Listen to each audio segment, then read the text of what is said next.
If I had a nickel every time there was a VTuber who wasn't a cat that was mistaken for a cat, I'd probably have a lot of nickels, but I would only be aware of 2 of them.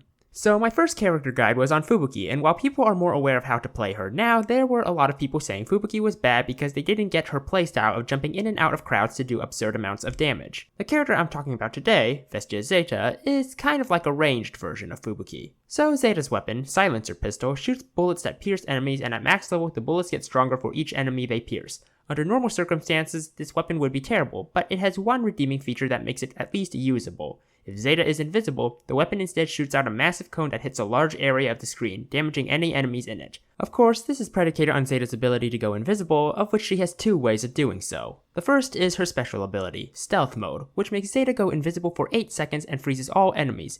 Being invisible has 2 perks that you can rely on. The first is that Zeta's weapon is a lot stronger with its wide AoE, and the second is that she'll take no damage while invisible. The second way for Zeta to go invisible is her first skill, Secret Agent. It allows Zeta to dodge a single hit every 20 seconds, and if she does, she goes invisible for 4 seconds. This skill also gives Zeta a 70% damage boost whenever Zeta is invisible. Her next skill, Data Collection, makes it so that if Zeta deals a critical hit with any weapon that isn't a melee weapon, she'll have a 25% chance of getting more XP from the enemies. While this ability doesn't affect boss targets, it does mean that Zeta can theoretically level up faster than any other characters, so long as she's constantly dealing crits. Her last skill, Cat Reflexes, increases Zeta's crit chance by 15% so long as she is moving, and an additional 5% when she is invisible, for a total of a 20% increase to her crit chance. Seeing as how her previous skill is dependent on crits, it's clear that this skill is meant to supplement the previous one, but the low crit boost combined with its conditionality makes this skill feel kind of terrible. Ame's Detective Eye and Bei's Rat NG give them a 30% crit chance without any conditions, whereas Zeta is stuck with the conditional baby crit boost. So all of this leaves Zeta with a pretty janky kit, though she does have something of a defined playstyle.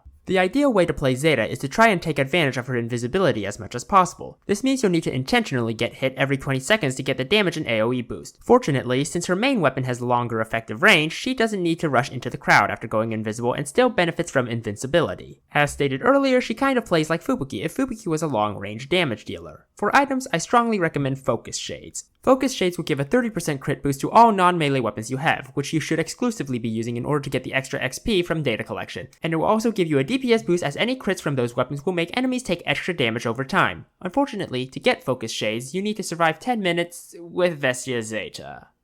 My preferred playstyle with Zeta is to just go all in on the trade-off items, Face Mask, Candy Kingdom Sweets, and Energy Drink. Since Zeta has a mediocre damage output, boosting her damage is a good strategy, and even if you don't get Kusugaki Shackles to offset the downsides, which are primarily health debuffs, you literally have a skill that makes you invincible. You don't need to worry about your health if you're not going to get hit. So that's Zeta. Thanks for watching. Please let me know which character you'd like to see next. Be sure to like, comment, and subscribe for future videos, and happy holocuring.